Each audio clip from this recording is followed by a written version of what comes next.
when you're doing everything, you only have 24 hours in a day. You only have 7 days a week.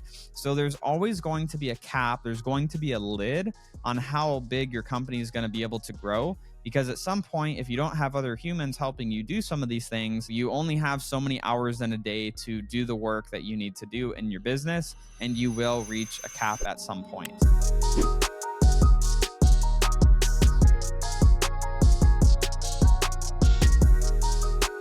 Let's talk about the business owner crisis. Stay a solopreneur versus building a team. And so what I want to focus on specifically in this episode are going through the pros and the cons of building a team at your company versus staying a solopreneur.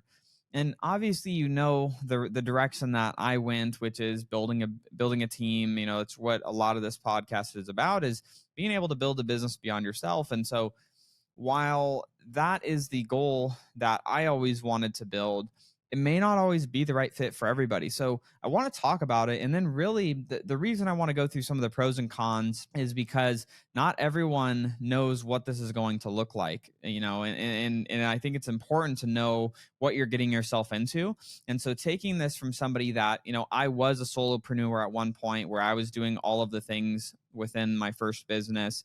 And now we're between a few of our companies, we'll do right around 39-40 million a year in the year 2023 at the time of this recording in revenue. So, and obviously that took building teams to be able to get to that point. So we're going to go ahead and dive right in. And, I made a list of these. And so we're going to be going through this, and I'm going to be commenting on these as we do and giving just some things to consider and some thoughts to consider as we go through it together.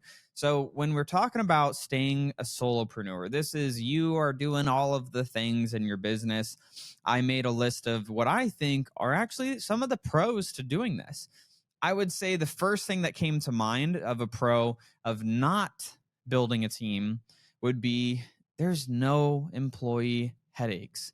Like, one of the things that happened, has happened among tons of different types of employee issues is I've had, instances where it's like a piece of my day is dedicated, not anymore because we have, a people department that deals with these types of things. But literally someone was upset because of, someone else getting a certain birthday card on their birthday versus the card that they got on their birthday, or a certain gift card versus another gift card, or someone got a cake versus someone got maybe a box of cookies or whatever. And so that is the dumb shit that you deal with when you have, team members, employees within your company. And so not having that obviously eliminates that completely because you don't have to deal with it. So that's pro number one, is you don't have any headaches. Pro number two is the payroll expense. Obviously, when you hire people, whether they're virtual assistants or whether they're US based team members that, maybe W-2 employees, there's an expense there. And that expense is money that's not going to be going into your pocket as profit as the business owner, and you're having to allocate that to the team member. So pretty obvious one there. The other pro of not building a team is no chance of any labor type lawsuits, or, you let someone go because they weren't performing, but for some reason they, build some personal vendetta against you and your company because they sucked in the role and you let them go, and now they're upset and now they want to complain to, the labor board or the employment, center in whatever state that you live in. That's just crap that you have to deal with when you have employees. And so obviously not having any, you don't have to deal with that. Another one is there's no lost customers from employee issues, because you as the business owner, if you're doing everything, you are going to be the sole one responsible, or accountable rather, for your customers either going or staying based on how you run your business. And so if you do have team members, there's a chance that they do a bad job with a customer or a client and you lose that customer or client. So just something to think of. I would say, because some people, they really take pride in their work, which we all should. But, depending on the type of your work, you become the hero for your customer. You're the one coming through and saving the day. You get to be the hero for all of your customers and all of your clients because you are the one doing the work. So some people that, that really means a lot to them. Maybe that's something to consider, because obviously when you bring in team members that are maybe doing that job in the future, they are going to be the ones celebrated instead of you as the business owner. So just depends if that matters to you or not. So those are some of the pros that when we're talking about staying a solopreneur, that those are some of the initial things that I listed down from experience from being in that role myself as just the solopreneur. But here are some of the cons. Let's go through that. So when we're looking at the cons of staying a solopreneur, one is your limited capacity to scale your company. So when you're doing everything, you only have 24 hours in a day, you only have 7 days a week. So there's always going to be a cap, there's going to be a lid on how big your company is going to be able to grow. Because at some point, if you don't have other humans helping you do some of these things, you only have so many hours in a day to do the work that you need to do in your business, and you will reach a cap at some point. And now, whether that's, something that matters to you or not is up to you to decide. But that is definitely a con of staying a solopreneur. Another one that I think is super relevant to say and to mention are skill gaps. So here's just an example, right? So as a solopreneur, where you have to do everything, the skill of this podcast that you're listening to right now, I have no idea how this gets uploaded onto YouTube, Spotify, iTunes. It's like magic. I do this thing. It goes into, the recording goes into our team Slack channel, and then magically stuff starts being posted on YouTube and onto Spotify and iTunes. And I have no idea how any of that happens because I don't have the skill set to do it. Could I learn it? Of course I could. But again, it's something that then you have to learn. So as the business owner, you need to be the finance person, the salesperson, the marketing person, the operations person, the admin assistant. You need to be able to do all of those things. So again, that's, in my opinion, it's a con because not all of us are going to be great at everything. If you've listened to any of my other episodes, you know that I really am a proponent of finding out what you're great at and leaning into those things, and then letting other people help you do the things that you're not so great at. Another con that I have on the list is burnout. Because if it's not you, then who's it going to be? If you go on vacation, who's going to answer the customer's calls for business or complaints? If you decide to, you want to take those few days off and you have jobs lined up, well, what are you going to do? You're the one that has to do them. So it's really, your business is going to go on vacation when you go on vacation. And when you get sick, your business is sick when you're a solopreneur. So whether that's important to you or not, it's just something to consider. Another one that I think is really crucial that people may not think about are the missed opportunities, right? So again, going back to the point of you only have 24 hours in a day, you only have 7 days in a week. If you are currently meeting with a client and you have a client that calls in to give you business, who's going to take that call? Nobody. If you are the one, fulfilling whatever the service is for a client, and then you have other clients that need to have the services fulfilled on before you can get paid, well, you're not going to be able to get those jobs going because you're having to do the first client first. And so there's always going to be a limitation on, again, that lid of how much you can grow when you're doing everything. And you're missing opportunities because there could be a client that you can land the job with, but because you're 3 months out from being able to do another job, well, you're not going to get the business if the client needs the job done this month, right? So these are things to consider on the cons list. Another one is, God forbid you get sick or you have a family emergency and you have jobs and different things lined up. You might just have to cancel all those jobs, which creates a negative customer experience. It takes money out of your pocket because that's money that you're not going to earn anymore. So these are, when we're talking about the pros and cons on staying a solopreneur, these are the things that I found as some of the biggest pros and some of the biggest cons of doing it. And so let's go ahead and dive into building a team and what some of the cons and the pros are on that end, and really tying it up and looking at, okay, well, what makes the most sense for you based on what your goals are and what you're trying to accomplish. So let's go ahead and start with the pros on building a team and having different team members or employees that are working within your company. So the first one is the delegation side of building a team. And this, if you've listened to any of my previous episodes, of course, I'm always talking about what is your time worth. And if you're going to build a team and you want to grow your company, you have to be looking at what is your time worth, and then what are the things that you can pass to other team members to be able to execute on some of maybe the lower dollar per hour activities, so you can focus on the higher dollar per hour activities, which helps you grow and create lift within your company, which is, of course, a pro of being able to build a team. The second are, is the diversity in skill sets. When I was talking about being a solopreneur, if you don't have a certain skill, you just don't have a skill. But when you build a team, you can hire people with the talents that you do not have. Like, again, mentioning the video editing and podcast uploads. I don't know how to do it, and I don't really want to know how to do it, but I have amazing team members that are really talented at those things that could do that for me.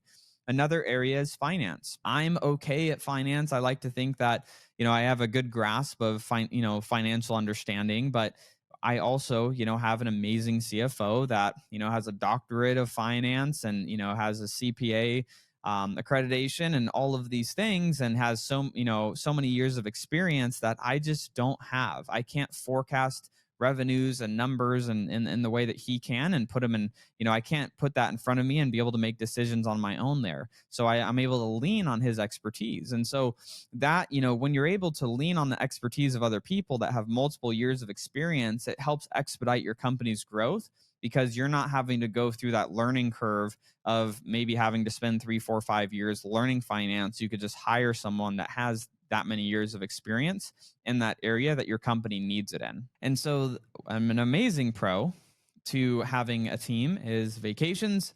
Yes, you actually can go on vacation from time to time as you start building a team, because you're not going to be the linchpin for everything in the business anymore. A couple months ago, from the time of this recording, I went to Iceland for like 8 or 9 days, and was able to spend most of that time, enjoying going on excursions and being able to spend time with, my friends and my girlfriend while we were in Iceland, doing different things, because I had a team doing a lot of the things that the business needs to function. Now, obviously, some of the high level strategy, not that that was not getting done while I was out of town, obviously, isn't a benefit to the business, but the business was able to be at a point where, all of the day-to-day things that just need to run to keep the business humming along will happen whether I'm there or not. And so that is one of, I would say, the biggest pros to building a team is, once you've built and established your team of talented people, you care for them, you take good care of them, they in turn will do the same for you, so that when you do go on vacation, or if you need to go on a work trip, or you go to a mastermind, or different things like that, you don't have to worry about everything stopping, because things will still move forward without you having to be the one driving every single activity in your business, and really creating freedom. And that's what building a business beyond yourself is really all about, is being able to not be tied to every single thing happening in your business on a day-to-day basis. And so that is probably my favorite pro of building a team, is it creates flexibility. And that doesn't mean, for me personally, I want to just not work. I love to work. Working is my passion, but it means it gives you options to, if I need to take a day to do something with my family, or I need to take a day to do something personally that I really want to do, or I want to go on a vacation, or a really cool conference comes up that I want to be able to attend, I have those options and the flexibility to go and not worry that everything's going to fall apart with me being gone. I would say that, the final pro to building a business, really beyond yourself, is the pro of increased scalability and profitability. And so this is a really interesting thing, because you notice, if we're looking back to one of the cons of building a team, is decreased profitability. That's only for a time, though. You have to go through this phase of, when you're doing everything, your profitability is higher. Then when you start building a team, your profitability starts going down. And then as your team matures over time, your profitability slowly starts to increase, as well as your business scales and goes to higher revenue figures.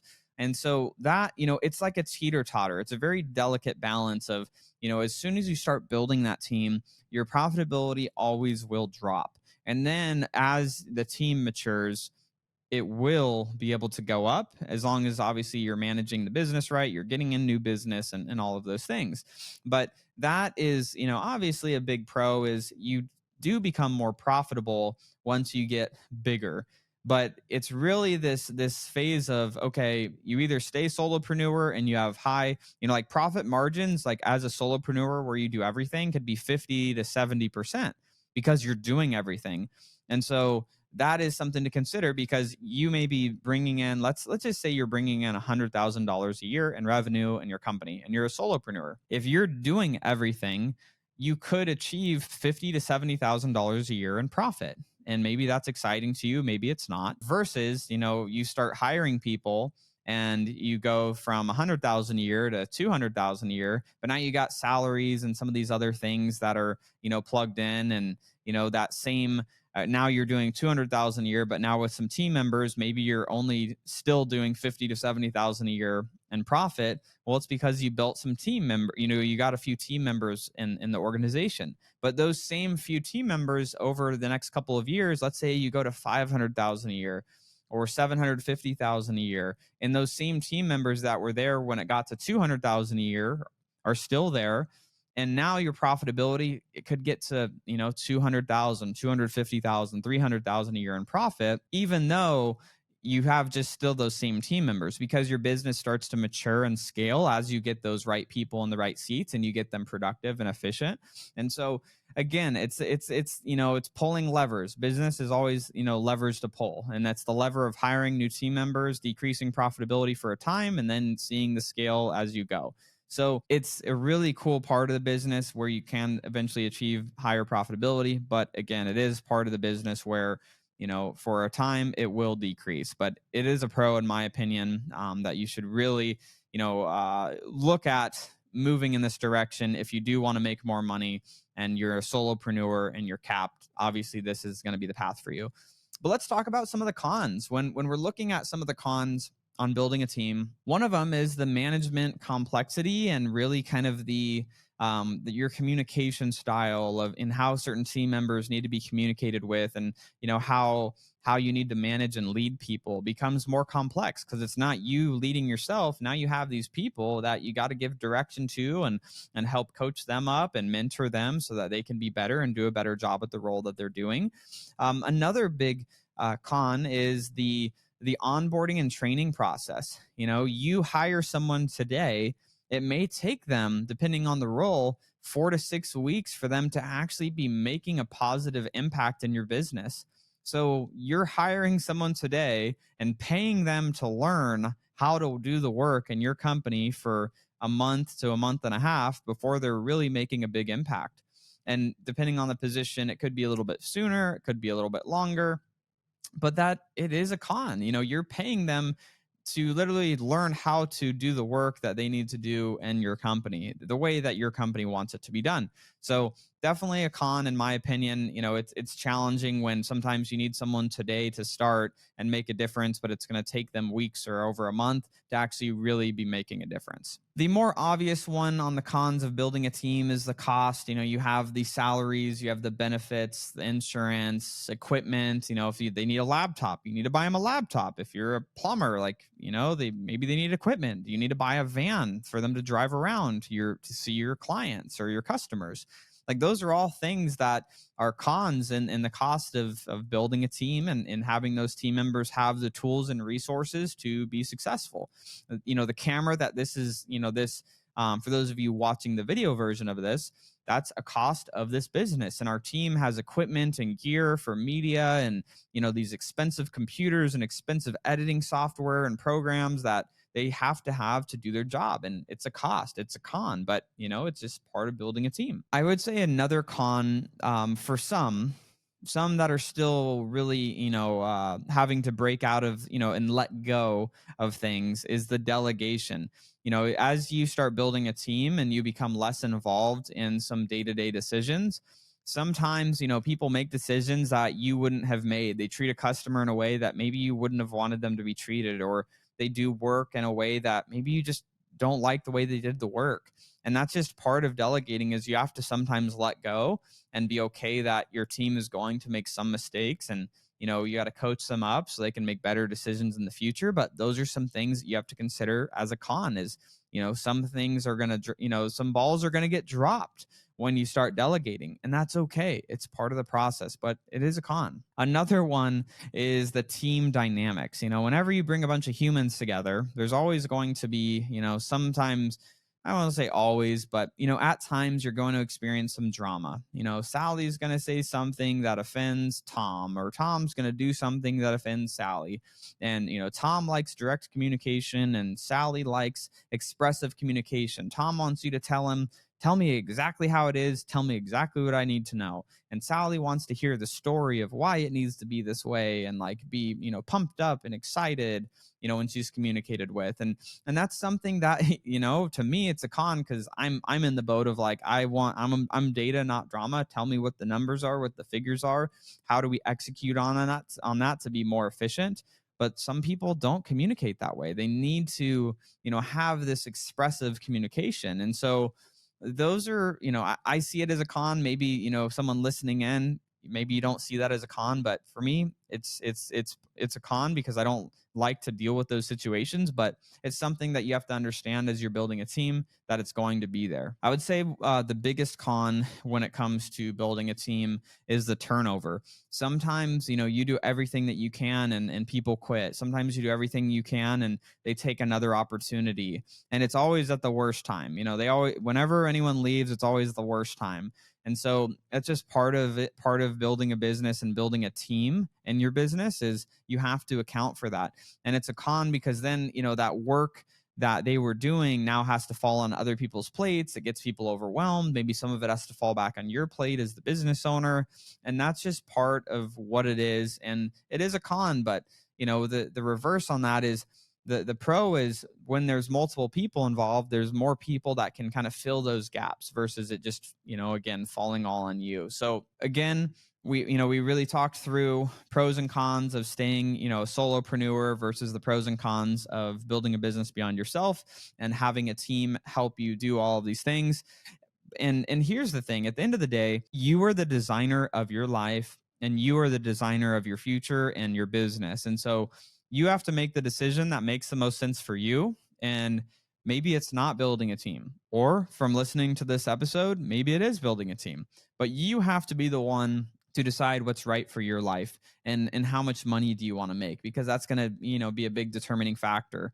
You're likely not going to make millions of dollars a year not building a team. It's just probably not going to happen. You can make six figures doing a lot of this stuff on your own, but if you really want to make millions a year, you have to build a team. There's just really no way around it, unless you're talented, unlike myself, and you can go play professional football or baseball or some sport where they pay you millions of dollars and you don't have to build a team. You just are who you are. But if you're in the unlucky class like myself, where you're 5'10", and when I was of age to probably go play professional sports, I weighed 140 pounds in high school. So there wasn't a lot of things going for me. So, I just had to figure out this business thing. And so if you're like me and, you want to make a lot of money, building a team is definitely the way to do it. So if you want to learn more on strategies around how do you actually do this, how do you delegate, how do you build a team, how do you, manage these people within your organization to create a successful company so that you can create the success and the goals and accomplish all of the things that you want to in this life, make sure to subscribe. Whether you're listening on iTunes, Spotify, or you're watching this on YouTube, subscribe, leave a review, share with a friend, and let me continue helping yourself and others grow a business beyond yourself. We'll catch you in the next episode.